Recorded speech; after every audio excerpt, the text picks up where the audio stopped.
Dictation शुरू होगी 3 second बाद। महोदय, हम सभी इस बात के शिकार हो जाते हैं कि अपने दलगत स्वार्थ में आकर गलत काम कर बैठते हैं।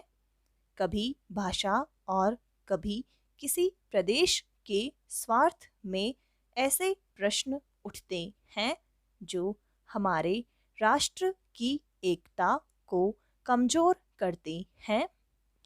अभी एक माननीय सदस्य ने यह प्रश्न उठाया और आरोप लगाया कि भारत सरकार कुछ प्रदेशों के साथ इंसाफ नहीं करती। भारत सरकार कुछ प्रदेशों के प्रति पक्षपातपूर्ण नीति अपनाती है। यही मनोवृत्ति है जिसमें एक प्रदेश को दूसरे प्रदेश के विरुद्ध भड़काया जाता है। एक जाति को दूसरी जाति के विरुद्ध खड़ा किया जाता है। एक धर्म को दूसरे धर्म के विरुद्ध खड़ा किया जाता है और एक भाषा और दूसरी भाषा वालों के बीच में भड़काव पैदा करके लड़ाई पैदा की जाती है। यही मनोवृत्ति है जिसको हमारे विरोधी दल के बहुत से लोग भड़का कर पैदा करते हैं। उनकी अपनी गलत नीतियों के कारण विशाल दृष्टिकोण नहीं होता है और वे ऐसे प्रश्नों को उभारकर अपना स्वार्थ सिद्ध करते हैं। स्पष्ट है कि ऐसे समस्त प्रश्नों का परिणाम हमेशा बुरा होता है। इसलिए मैं सभी राजनीतिक पार्टियों के नेताओं से अपील करना चाहूँगा कि जो प्रश्न हमारे देश के सामने हैं और जिन पर हम सबको चिंता हो रही है तथा जिनका हल निकालने की हम कोशिश करते हैं, उन तमाम प्रश्नों के ऊपर हम ठंडे दिल से विचार करें। श्री वाजपेयी ने एक अच्छी बात कही। उन्होंने कहा कि इन प्रश्नों का हल सड़कों पर नहीं होगा। मैं भी उनसे इस बात में सहमत हूँ कि इन प्रश्नों का हल प्रजातांत्रिक ढंग से ढूंढने का प्रयत्न करना चाहिए। हमें इनका हल प्रजातांत्रिक व्यवस्था के अंदर करना होगा। सड़कों के ऊपर इन प्रश्नों का हल नहीं हो सकता है। राजस्थान के अंदर जो अकाल पड़ा हुआ है और लोग मर रहे हैं, उसकी तरफ चिंता नहीं हो रही है। अब राजस्थान में जो संकट है और इस तरह के जो दूसरे प्रश्न हैं, उन पर हम लोग एक साथ बैठकर गंभीरता से विचार करें और उनका हल तलाश करें। खाली इस तरह से आरोप लगाने से और उपदेश देने से काम नहीं चलेगा।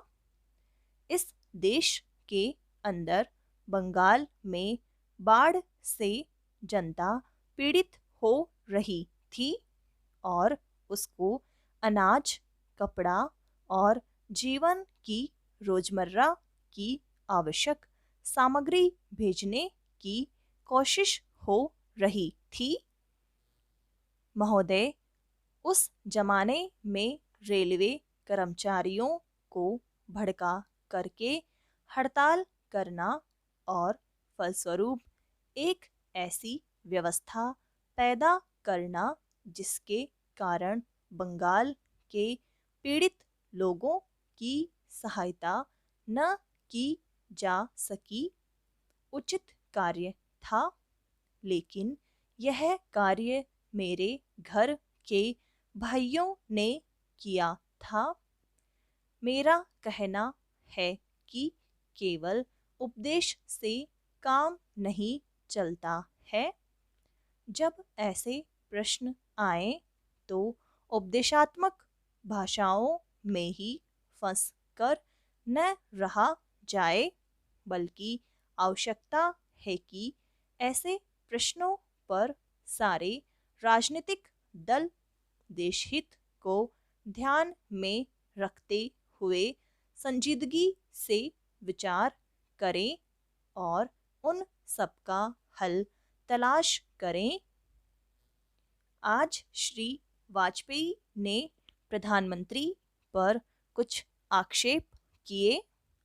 वे बड़े गुस्से में थे और इतने क्रोध में थे कि उन्होंने अपने मस्तिष्क का संतुलन खो दिया था। उन्होंने आरोप लगाया कि सरकारी कर्मचारियों के प्रयास से बड़ी-बड़ी सभाएं की गई। मैं वाजपेयी जी का गुस्सा और उनका असंतुलित होना समझ सकता हूँ।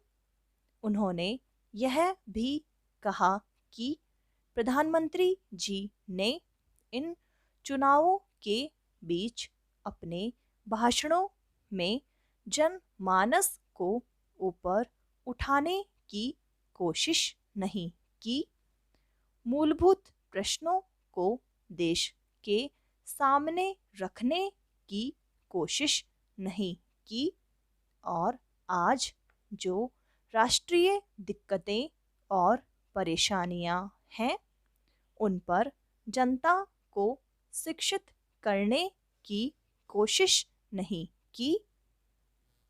प्रधानमंत्री ने अपने चुनाव भाषणों में देश के अंदर जो शक्तियां राष्ट्रीय एकता को भंग कर रही हैं, धर्म के नाम पर, जाति के नाम पर, भाषा के नाम पर या क्षेत्रीयता के नाम पर संकीर्णता की भावना पैदा कर रही हैं, जनता को उनसे सजग किया। प्रधानमंत्री जी ने इस बात को अनुभव किया था कि उत्तर प्रदेश, बिहार और उत्तर भारत के समस्त हिंदी बोलने वाले इलाकों में जनसंघ संकीर्णता की भावना का प्रचार कर रहा है। जिस प्रकार से जनसंघ सांप्रदायिकता की भावना को बढ़ावा दे रहा है, राष्ट्रीय शक्तियों को तोड़ने की नीति चला रहा है, उससे हमारे राष्ट्रीय मूल, राष्ट्रीय नीतियां और राष्ट्रीय एकता खतरे में है। इसीलिए प्रधानमंत्री ने जनसंघ के ऊपर इस बात का प्रहार किया था कि वह सांप्रदायिक शक्ति है और उससे जनता को सावधान हो जाना चाहिए। आज जो वाजपेयी जी का गुस्सा है, उसको हम समझ सकते हैं। उन्होंने एक सपना देखा था, एक सुनहरा सपना, उत्तर प्रदेश में अपनी सरकार बनाने का, बिहार में अपनी पार्टी को बहुमत प्राप्त कराने का, समा